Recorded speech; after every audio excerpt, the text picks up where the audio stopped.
Hi everyone. Hello.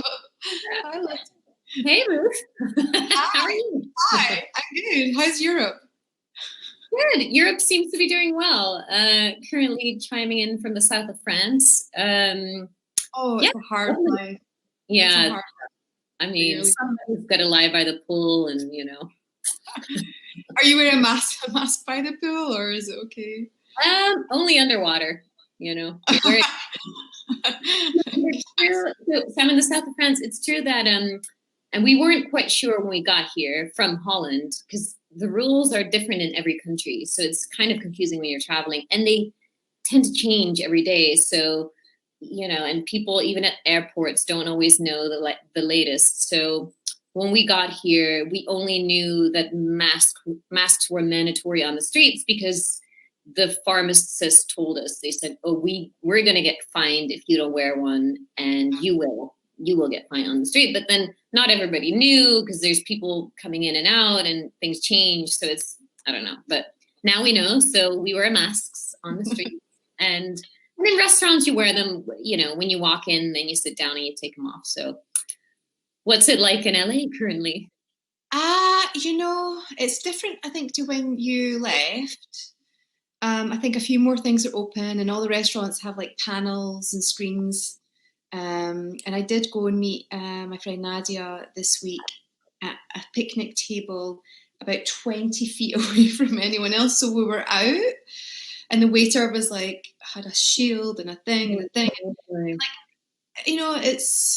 it's interesting, right? But everyone's doing their best, and it was just nice to get again to put some makeup on like I have today to see y'all to like wash my hair have to like appear somewhere. It was so nice. So I'm really glad to do this today.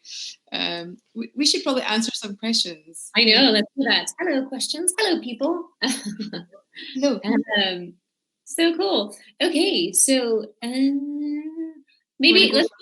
Yeah, what's it like working in Scotland and the UK versus US and Canada? This is from Skylar, who I've spoken to one-to-one. He's very nice. What's it like working in? So Lotte, you've probably worked in Scotland more than I have in the last 7 or 8 years. So you go.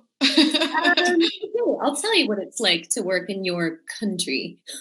Thank you. I'd love to film in my country. It's been about 20 years since I filmed in my country, so please inform me. I mean, I will say it's lovely. The people are I find the Scots very warm and very lovely. And I mean, Outlander has a very professional crew. They're just amazing. I always enjoy it. I mean, the men love walking around in shorts, rain or shine, freeze.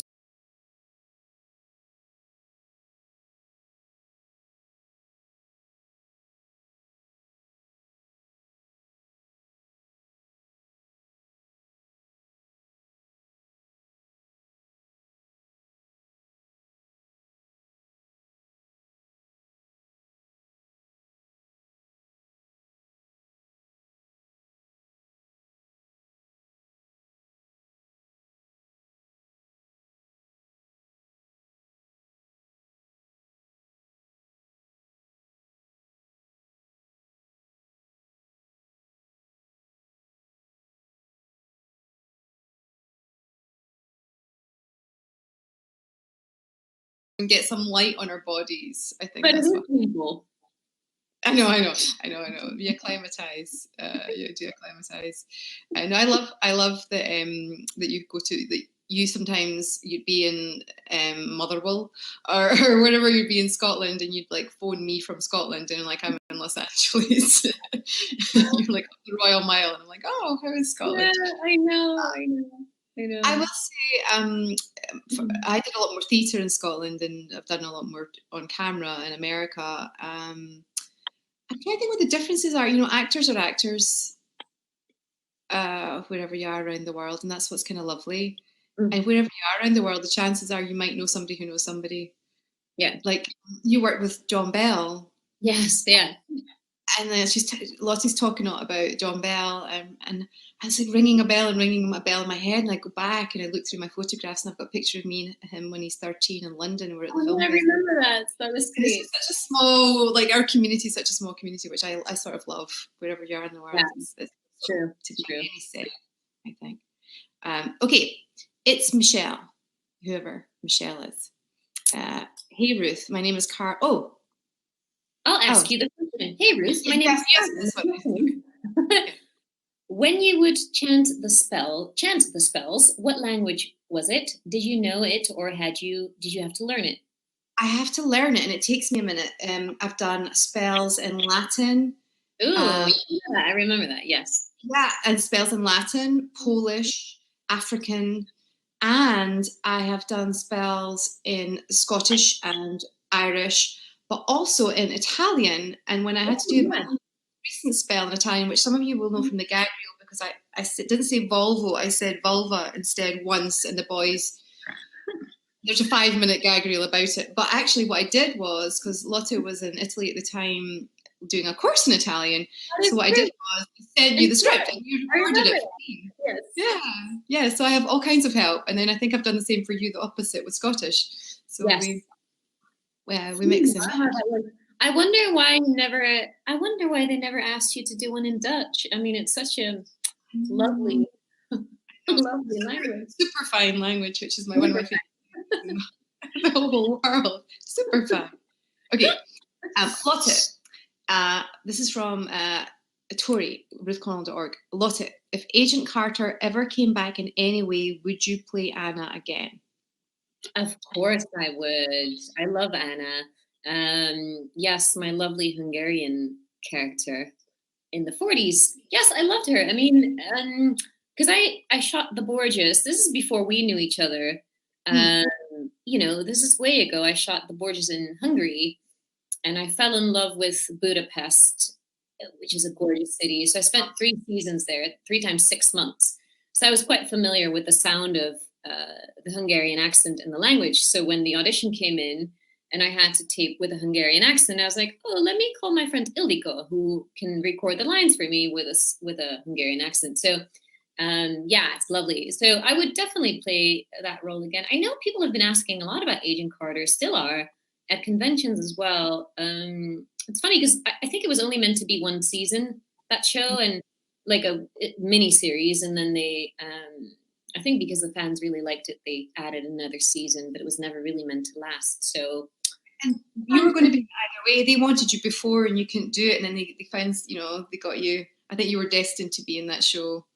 I mean, I really enjoyed it. I wasn't too familiar with the Marvel universe. But I think this was a really cute little, and it was the only thing I shot not the only, I shot Counterpart there as well, but I mean, pretty much the only extended shoot I've had in LA, because you and I know that nobody ever shoots in LA. We live there, the business is done there, but nobody shoots. I remember you were so excited to just get to drive to set and come back, and it was really exciting for you. It's so right.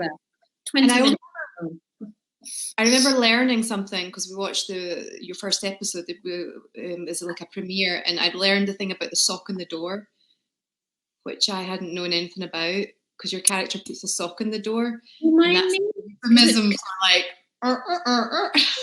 Oh, now, okay. Remember?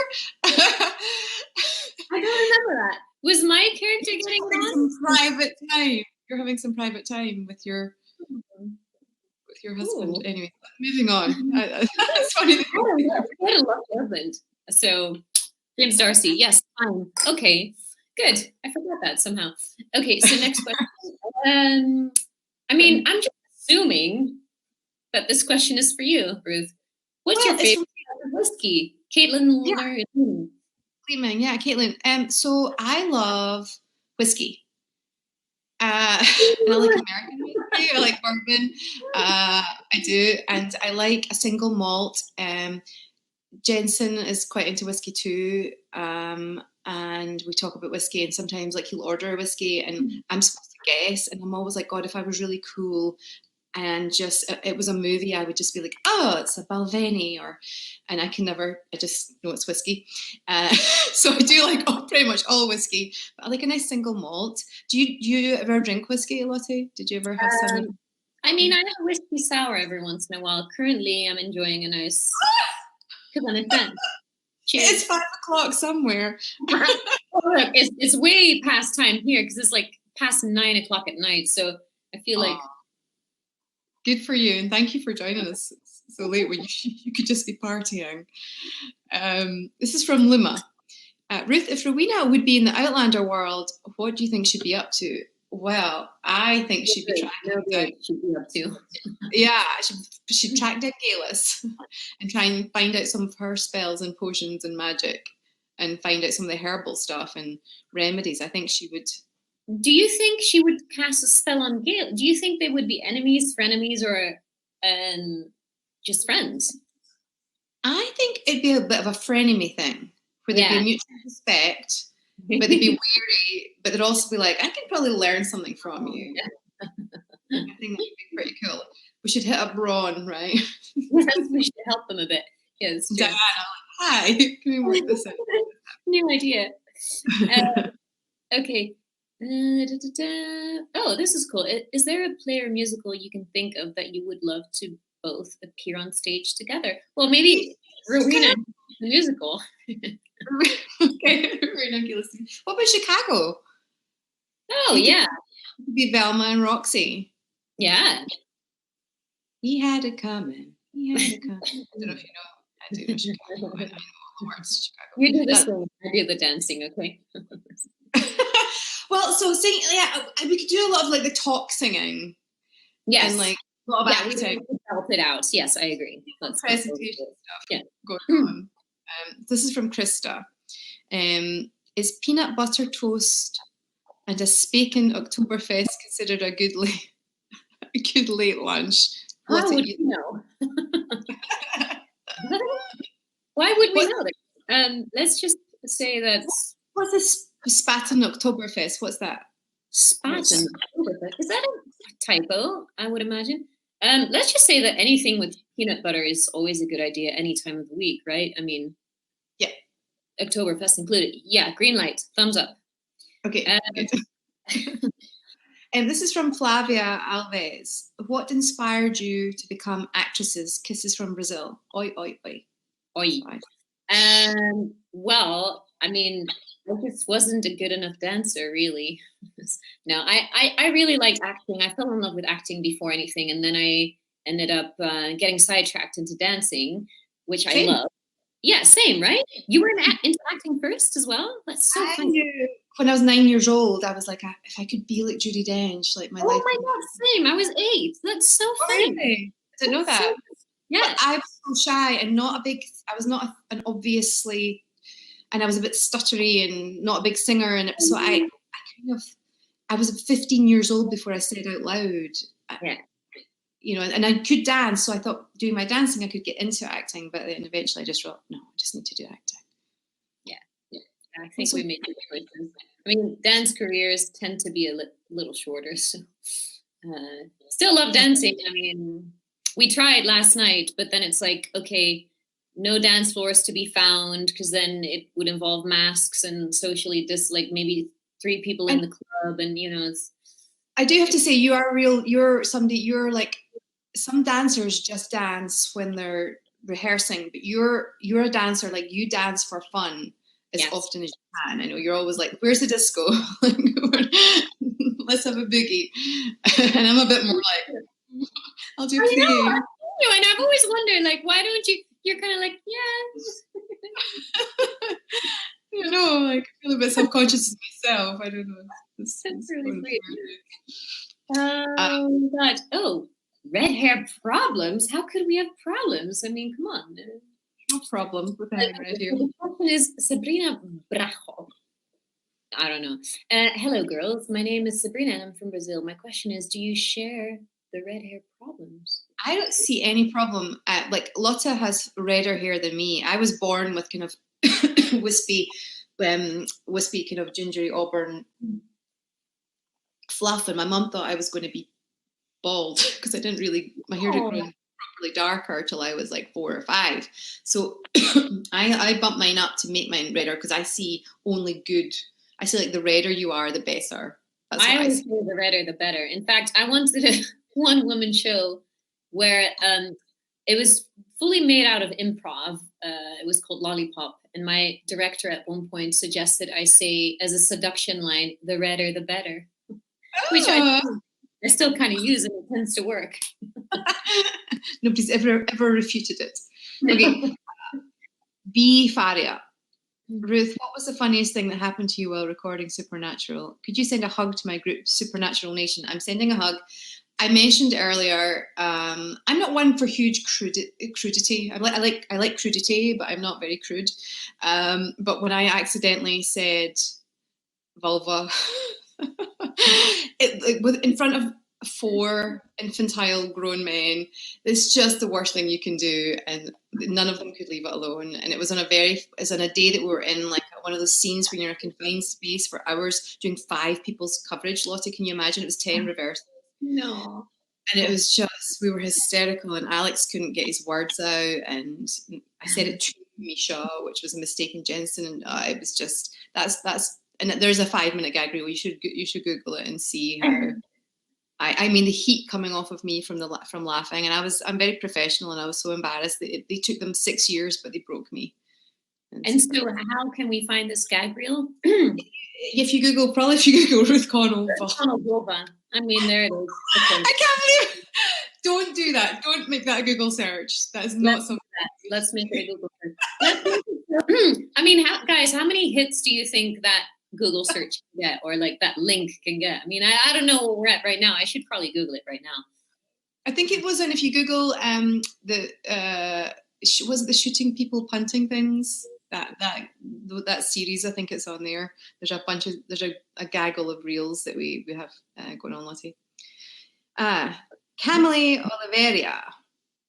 Hello, girls. We know that you work in productions that are dominated by men. So how do you feel being a female representation in the series? That's a great question. Thank you for that question. Go, you answer, Lotte. I mean, I think, well, I like to say that I've been lucky enough to be in shows where there are quite a few women and strong women. I think Outlander is definitely a show with, obviously there's a lot of men because, you know, there's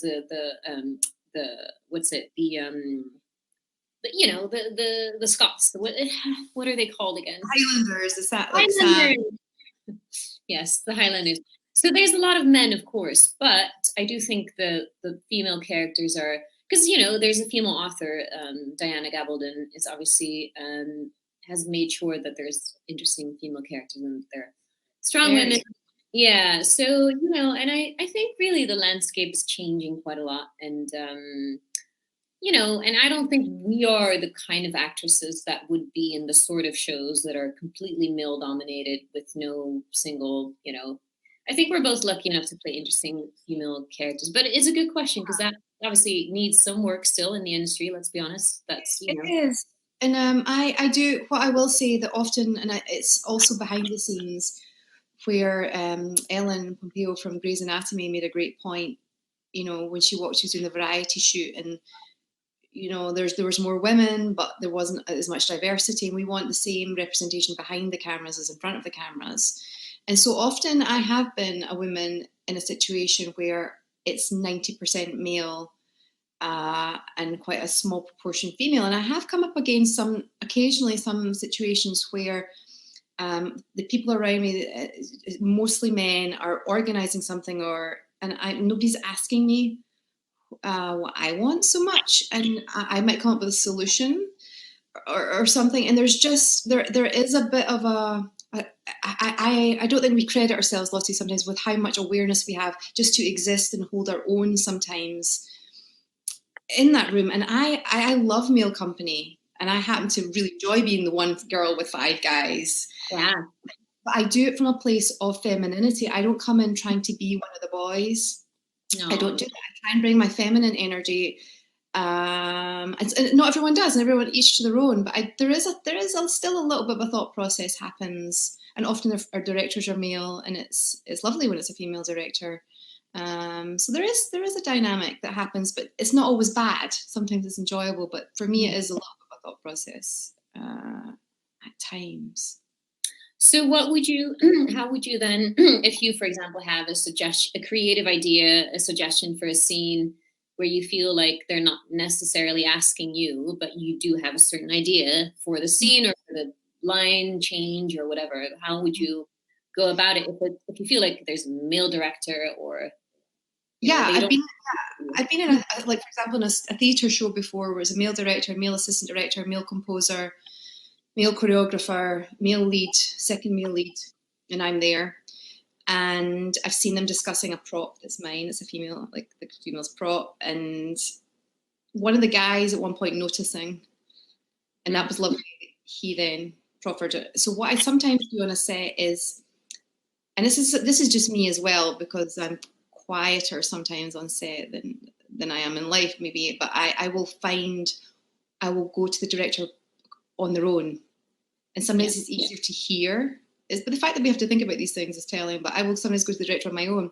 Hey, and I'll say to one of the actors, and then sometimes one of them bring it up in the group. But occasionally I have gone, when I feel really confident, I have gone, why don't you do this? Why don't we the box beneath my foot and I'll step up on it on my own, where there's people are trying to work out doing it around me.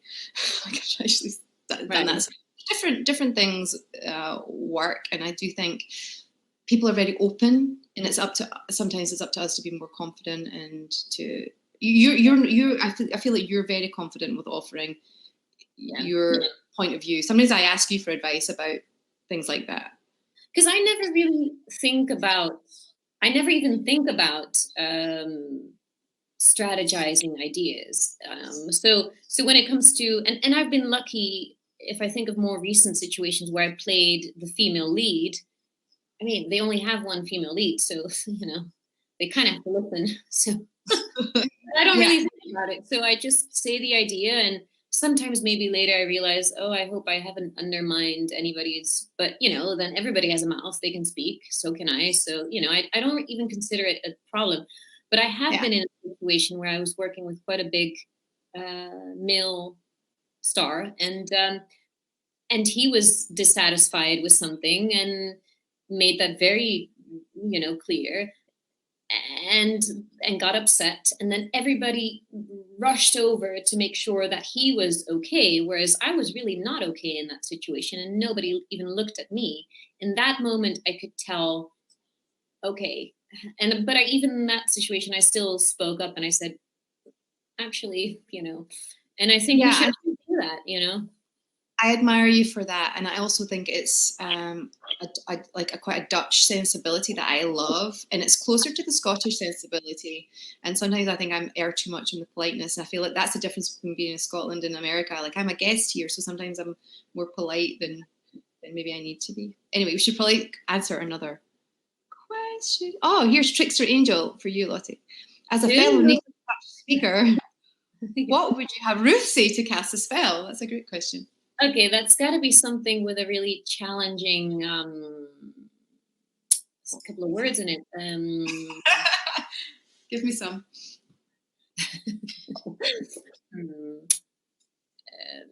Scheer je als de donder weg met je rode haren.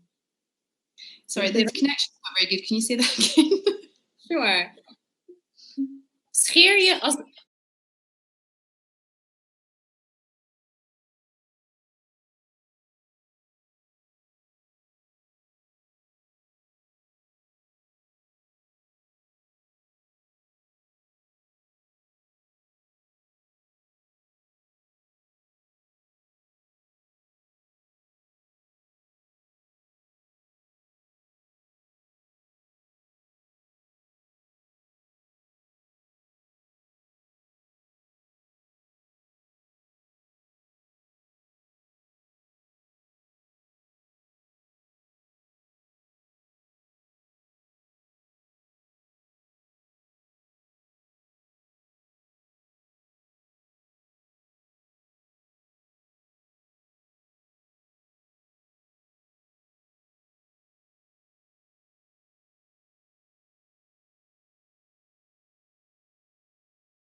I've not really had to do that before, because like you're like I you know I like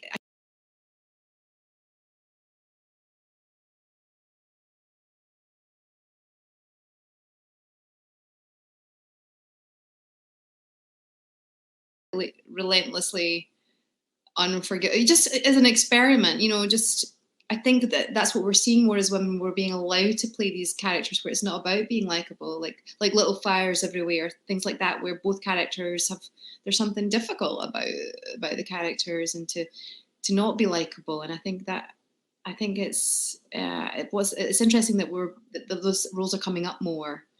Yeah, and it's nice if a character kind of takes the viewer, like challenges the viewer a little bit in their thinking, expands their vision somewhat in some way. I know that's quite ambitious because we also just want to work, but you know, if you're really asking what is an interesting character to play, we always say meaty as actors, right? That there's got to be some meat on the bone so that you get to really like dig in, and that it's not just one dimensional or one color or one layer. Yeah. There's more and more good parts, I think, more often on TV, so that's what's exciting right now. Amy, Echo of Serenity, did you abscond? I love that word. Did you abscond with your wardrobe? What does that mean? Abscond. So did you? It's a funny word for steal, thief, take. Abscond, like I'll just abscond with this for now. Just put that in my purse. Yeah. Abscond. Did you abscond? That's it. Because Lotte, how many languages do you speak? I speak 5 currently. And you're always like that. You're like, oh, what's this word? And it's like your vocabulary is amazing, and you're like, oh, and then you'll find it out in 5 different languages. I really haven't. I have a pair of black tights because sometimes like you went really there, didn't you? Underwear back. I have nothing. I have literally nothing from Rowena's wardrobe. However, when the show finishes, I'm told Warner Brothers, they keep everything because you might need it for flashbacks and stuff like that. I'm told that I might get first dibs, and I think there are some items from Rowena's closet, especially because they're all cut and fitted, you know, all altered. So there's things that I would want to take, but as of now, I have a pair of black tights. I think you're going to need a little bit more than that for the Rowena and Gayla's musical. Yeah. Yeah. Well, I have some gowns. I definitely have some gowns for the musical. Some flashy numbers. You're like, it might be warmer for you with some of your costumes and your bustles and your. Yeah, most of them are a bit warmer, but then there's also a couple of costumes that are close to nothing. So or just naked. Yeah. I mean, the bloodbath is a naked costume, basically. I like Rowena's a little bit naked ones with sigils on her too, so I think that maybe that would be a section of it. I don't know. But have you ever taken it? Have you ever gotten anything really nice from your? I mean, I've taken, and I'm silly because I don't think I have it anymore. But there is a bit of a sort of, I think I wore it in my last scene, but so it's basically my death costume, but it's a sort of like nighty, sort of like little dress that I thought I was going to wear in real life, and then I never did. And I think I even got some boots. But yeah, I mean, Gayla's had really awesome costumes, but yeah, most of them are quite heavy and big. And I also, I mean, I don't know if they do this for Supernatural, but with Outlander, there have been costume exhibits around, you know, the country and different places. That makes sense for Outlander, with all interest in Scottish culture and the fact that it's a period piece. Supernatural, it's like there's a lot of plaid shirts. There's a lot of men in plaid shirts. Oh, okay. So, nice. So you have interesting costumes, though. You have dresses and all. Yeah, and I feel like when I came on the show, I'm not, like, because I'm not American either, they didn't put me in kind of like lady dresses, and Kerry, who does a wardrobe, we had a lot of fun. You know, I feel like I was kind of unusual for Supernatural, and it'd be like, and it was a different kind of shopping that they would do for Rowena. And so I'd be like, more eyeshadow, more sequins. I was really disappointed one time. They found this outfit for me for Rowena, and it was like a head to toe black sequined thing. It was amazing, and we couldn't use it because we needed a double in case blood got on it, and there was only one. Yeah, we had that problem. Just buy it. I know. So with Outlander, the first season, so Terry came in with these shoes. She's like, so what do you think these, what do you think she should wear as shoes? And it was very much a cooperation where we both, were just talking about ideas. An amazing designer she is. And so she said, what do you think she should wear? And I said, well, I mean, obviously she has to wear red shoes. And she goes, I have a pair. And she walks out. She goes, don't move. I'll come back. She went away for like 10 minutes to, walk around the whole workshop. She came back with this pair of red shoes that are now quite legendary. And they're featured too. Like there's a scene where I'm sat with my feet up and you see, I think the shot starts on the shoes. But they're red shoes, like pointy little, and I put them on and they fit perfectly. They were just so perfect. And she did that thing which no costume designer should ever do, but she just couldn't resist. She said, I only have one pair. I mean, there always has to be, what do you call it? The European and the other one, right? And she said, so you got to be really careful. And it's true that at the end of the first or second even season, I mean, they're like kind of threads now. They're not even shoes anymore because I had to walk in the mud and everything. But we were just so enamored with the shoes that we just went for it. And they're perfect. But it's like that dress. And you're like, oh, can we just please? I know, I still wish for that. I had red boots that were featured. And then they didn't give me them or anything. But what I did was I went and bought my own pair. I sometimes do that because they do find me such cool things. Okay, Sam Winchester's hair. So do you know Jared in the show with the long hair that there's a whole... okay. If you could act on any other show, what would you choose? Any other one. No. I'll take any show.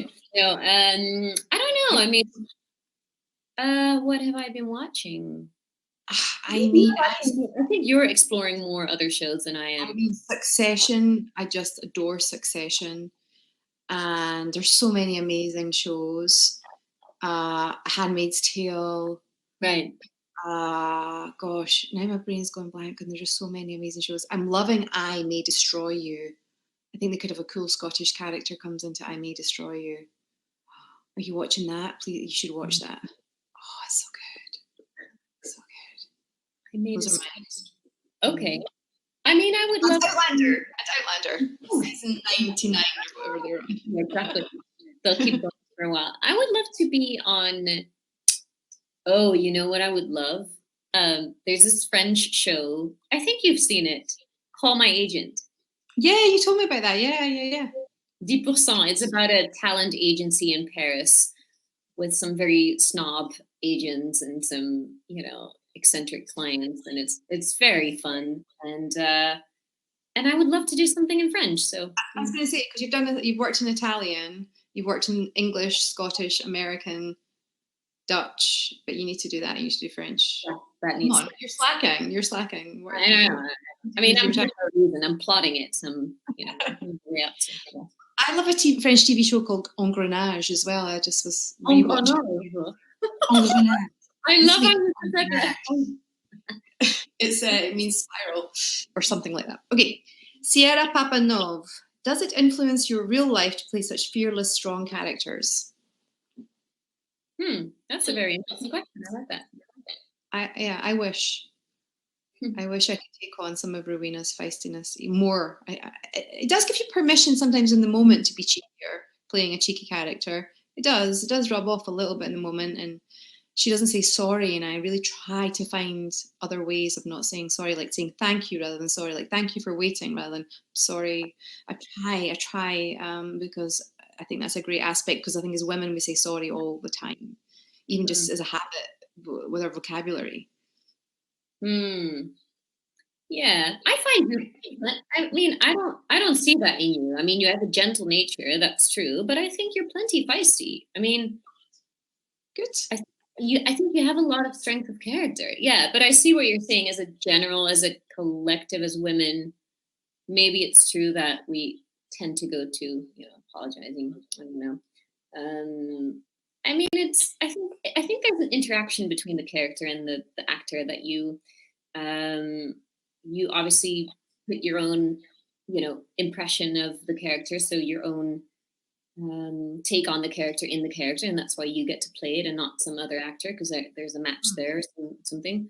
But yeah, then there's also a rubbing off where sometimes you read these parts for longer running things for TV shows, and I've had this where I look at a scene or a script and I go, I don't know that I want to play this for more than 20 seconds because you just don't like the character. If you don't like, I mean, for me personally, it's not to say that every character needs to be just good or just one thing.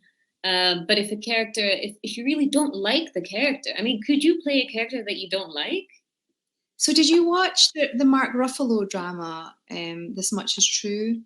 No. Oh my word, it's brilliant. And he's one of the best living actors. I love him.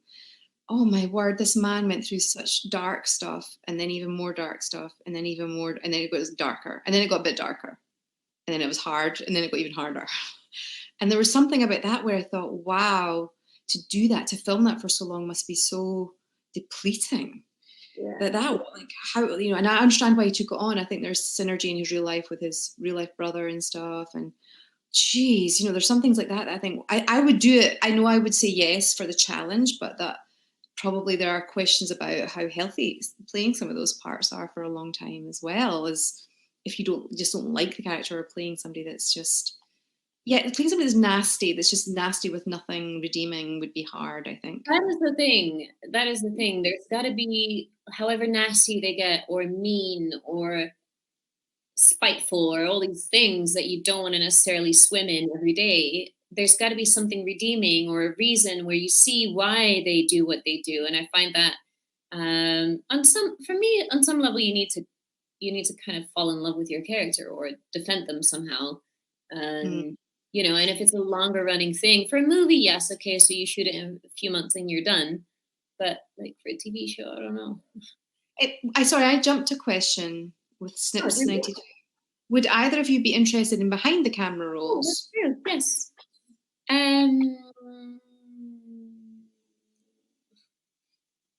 I don't think I would be. I mean, I see myself direct. I think I could do that. I think I would enjoy it, but that's about it. What about you? I see myself, and then the reality of how hard it is also comes to me. My friend Erin, who's on Gotham, she's directed a couple of episodes, and she's the right temperament to be a director. She says to me, not everyone who's been successful in front of the camera should go behind the camera. It's not like it's a different muscle. I have like produced things before, and I like producing, and I would like to write. And I think it would take me a bit more confidence technically to be more of a director, because I don't like, if I have a crew, or like when I used to teach ballet, if there's one person unhappy in the room, I'm like, oh, what's wrong with that one person that's unhappy? And I think you have to be a bit tougher than that if you're directing, because you're going to have to make some people unhappy with some of your choices. So yeah, I see that it's a lot of stress as well. TV directing is really stressful. Yeah, and I think any directing, because I mean, I've seen directors sit there, first-time directors, especially in movies, where you're having a conversation with them, and in that 10-minute span, 15-minute span, at least 5 people come up asking questions of what they want. So they have to decide at the spot which color of this and which shape of that and how long it's going to take. And it's just, they have to make so many decisions. And I would find that quite overwhelming to have that much, decision making. When I produced my theatre company in London, I really loved empowering people, though. I loved being able to say to them, I'd like to write this music. Would you like to make this collage? And there's something really wonderful about it. Was stressful as well, but I do enjoy pulling things together. I think that's, and writing it, but I need to sit down and do it. I need to actually sit down and do it. And, being an actor, I think people don't realize that, you're directing yourself in your head the whole time. You have to produce your life around being an actor. You have to be ready. You have to know how to tape. You have to submit. You need to be good online. You need to be personal. There's a lot that goes into just being an actor. And then as you're reading scripts, you're often like tweaking this and tweak. You kind of have a lot of hats anyway as an actor. I think that's my take on it. It's very creative. It's enough for me right now. If I could just do that well. Ituano Miera. Is that how you would say that, Lotte? That's a very interesting name. I don't know. You told me one. Well, if you could give advice in the face of everything that's happening in the world, what would it be? Advice on everything? Oh, wow. That's a very large question. I'm overwhelmed. I don't know. God, how would you take this question? I would say be careful. This is when people ask me about advice, my number one piece of advice is be careful who you take advice from. And, Lotte and I have talked a lot through this lockdown. Everyone's gone through so much in so many different ways, and always to come back to being kind to yourself is usually my second piece of advice. The world is hard and tough right now. You have to be okay in yourself before you can be any use in the world. So find ways of being kind to yourself, whether that's watching your favorite TV show or getting some good sleep or eating something nourishing or having a nice friend to talk to. Nurture yourself, look after yourself so that you can then deal with everything.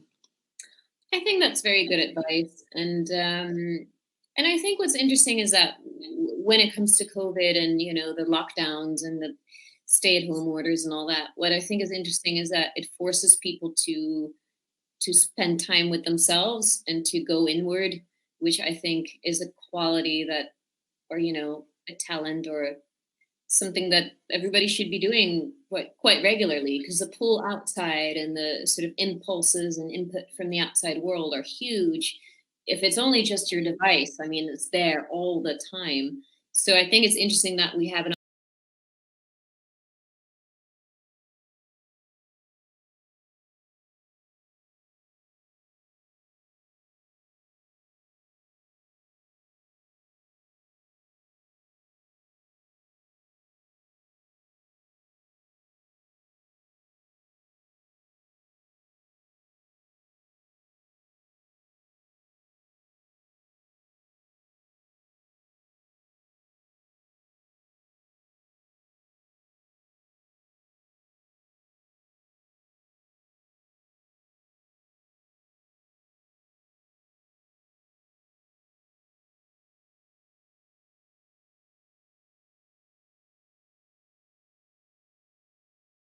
Speak to people who are funny.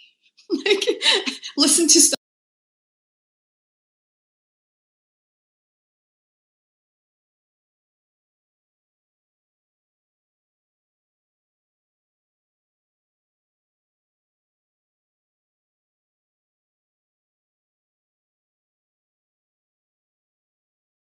The two of you share in common besides acting? Good food. Good food? I think spending good times. I don't know. I mean, it's funny because when we met, we both were. I think I'd been on the Outlander journey for maybe a year or so, and you just started your Supernatural journey. Exactly right. Yeah. It's so. I mean, even now when we're talking about the way we started acting and dancing, we have so much in common in the way in our sort of paths, in our path through life to get to LA. And I always find it really interesting how life makes people meet and how much in common you can have where you grew up in entirely different places in the world, but then it leads you to the same place. So I think we have that in common. I think we're both quite, we both have an awareness of the matrix of the world in that way. We're both witches, really. Everything from meeting you, and I was already a fan of yours, and I was like, but I am an actress too, and I'm also playing a red-haired witch, a Scottish red-haired witch in a different show. And there's so many synergies, and then quite a while into knowing each other, having like deeper discussions and having some like deeper stuff in common from childhood and different things, and so we have a lot in common. And I think we both take our craft seriously. I know that's to do with acting, but we both, whatever we do, I think we both try to do things very well. We care. We both like to travel, like to do fun things, have adventures, talk about boys. And I think we both have both a feistiness that perhaps comes along with being a ginger, but also I think we both have a huge sensitivity that a lot of actors have in some ways, because you got to be really, perceptive to the small things and the sort of like delicate things of people and the nature of people. And I think we both kind of have that. And you did your 23andMe, didn't you? And it's like you might be more Scottish than you like, are Dutch. Dutch secretly. I seem to remember that you're secretly a little bit Dutch, right? I got Finnish in there somehow. I don't know what's going on with that. But one of my first things I ever remember doing ever, I was 4 years old, and I remember singing, "I'm a little Dutch girl, a Dutch girl, a Dutch girl. I'm a little Dutch girl, a Dutch girl, am I?" And it's one of my first ever things I remember ever doing, performing. I don't even know that song, you see. I think I had clogs on and like an apron and stuff like that. Anyway.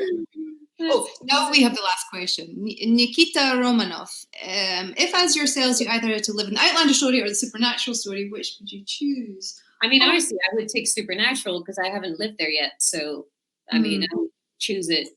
Yeah, a change of scenery. I would miss the boys so much if I wasn't Supernatural. Would miss everyone. Yeah, boys. But Outlander, you can time travel, and maybe I see Jensen as well loves Scotland, and like most people do, right? So maybe we could get them to, like merge. Yeah. We do. It would make a good match where like there could be something like time travel wise where we interlock both. I think that's my answer. Yeah, I still think the musical. I think. Please start writing songs, and we will perform them if you start to write the songs. If they're worthy, we might try our hands at singing them. That's true. Okay. Okay. So thanks for doing this today, Lotte. Yeah, this is lovely. Yeah, and thanks and thanks everyone for tuning in. And I hope it's brightened up your Saturday. It's brightened up my Saturday. It has. It's